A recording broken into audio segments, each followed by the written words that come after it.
Break के बाद एक बार फिर से स्वागत है आप सभी का। रुक करेंगे खबरों का, जहां भारत अमेरिका ट्रेड डील के विरोध में संयुक्त किसान मोर्चा के आह्वान पर करनाल में किसानों ने जोरदार प्रदर्शन किया।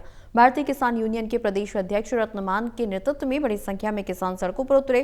केंद्रीय मंत्री और करनाल सांसद मनोहर लाल के प्रतिनिधि कार्यालय तक मार्च निकालकर ज्ञापन सौंपा।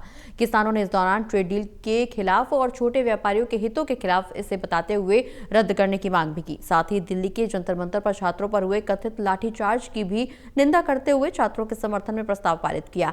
उनके आंदोलन के साथ खड़े रहने की बात भी कही। करनाल में संयुक्त किसान मोर्चा की तरफ से प्रदर्शन किया गया है और जो ट्रेड डील है, जो एफटीए है, जो भारत सरकार अमेरिका के साथ करने जा रही है, उसके विरोध में आज करनाल की सड़कों पर उतर कर यहाँ मनोहर लाल खट्टर जो एमपी है उनको ज्ञापन सौंपा गया कि पार्लियामेंट शुरू है, पार्लियामेंट में ये पास नहीं होना चाहिए और किसानों का रक्षा, क्योंकि अगर ये लागू हो गया तो ये समझ लो कि किसानों का डेथ वारंट होगा। हाँ, छात्रों का बहुत क्रूरतम कार्रवाई रही है केंद्र सरकार की। आज उसका भी प्रस्ताव पास किया हमने, उसकी भी निंदा किया और छात्रों के भविष्य के लिए और उसके लिए हम सारे साथ में।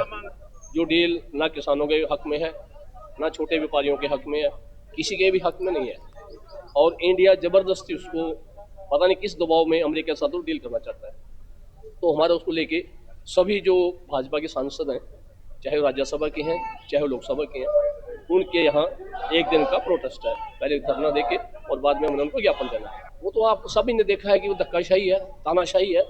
जो छात्र कौन सा क्या मांगने गए थे वहाँ पर, वो कौन सा राजनीति करते हैं? अपने एग्जाम के बारे में तो गए थे वो, और उनके ऊपर जो बर्बरता की है इन्होंने वो असहनीय है। वो तो बच्चे थे, उनको ना कोई गाइडेंस मिली प्रॉपर, जिस वजह से वो सहन कर गए। नहीं तो अगर जो उन्हीं की जगह कोई बड़ा संगठन होता वहाँ तो मसला कुछ और होता। नहीं, सारे हमारा तो विरोध सारों में ही है। हमारे नेता वहाँ भी पहुंचे हुए हैं, छात्रों को सपोर्ट करने के लिए वहाँ भी पहुंचे हुए हैं। जब अमेरिका से सामान आएगा तो हमारे यहाँ का सामान उनके मुकाबले में हम बेच सकते हैं क्या? इंडिया का जो सामान है वो विकसित देश है। वो विकसित देश के मुकाबले में हमारा देश कहाँ मुकाबला कर सकता है? जो सामान वहाँ से आएगा वो सस्ता आएगा। हमारा